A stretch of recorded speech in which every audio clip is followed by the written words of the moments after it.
Welcome back to the Ed Show. This is the story for the folks who take a shower after work, and I mean it. Corporate America is trying to buy your mail. United States Postal Service and Staples agreed to a no-bid sweetheart deal to open postal counters in more than 80 Staples stores nationwide.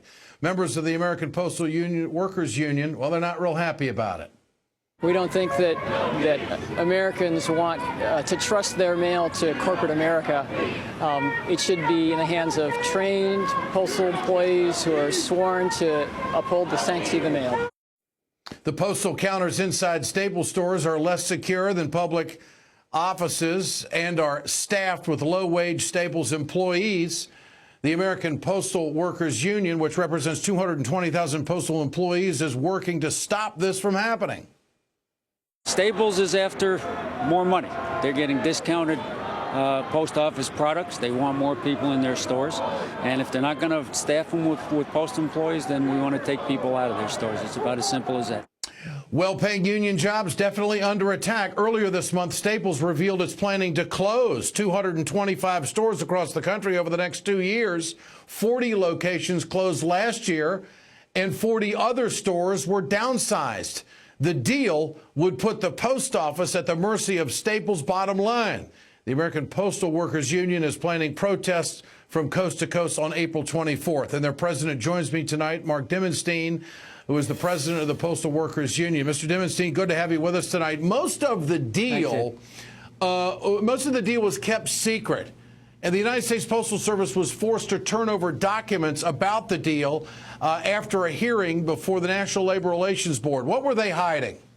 Well, what they're basically hiding, Ed, is that they're really not doing this deal to enhance services to the people of this country, which we are for as the American Postal Workers Union.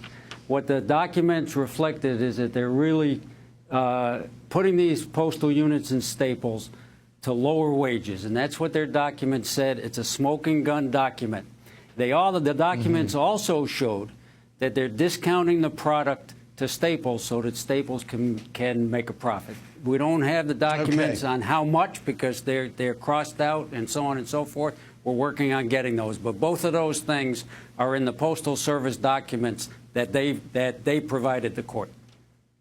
All right, the Postal Service released a statement tonight saying that the retail partner expansion program with Staples is not intended to replace any of the 33,000 traditional post offices or the valued employees that work in them. Rather, the program is an opportunity to grow the business and has never been an earmark or to pave a way to privatization. Do you believe that?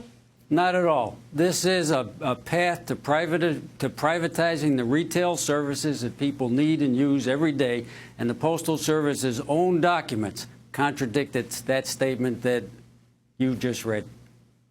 Okay. So what are the biggest risks here? What are the biggest risks here? Well, the biggest underlying risk, well, there's two. It's three. There's a transfer of good living wage jobs to low wage jobs. The people themselves are getting service provided by employees other than postal employees who are not fully trained, not accountable to the people of this country.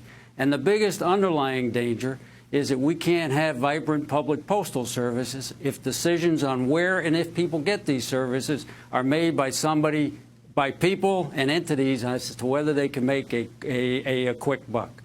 So those are three dangers right there.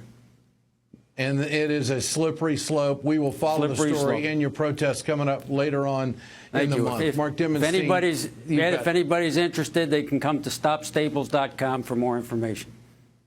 All right, stopstaples.com. Thank you, Mark. Appreciate your time tonight. That's the Ed Show. I'm Ed Schultz. Politics Nation with Reverend Al Sharpton starts right now.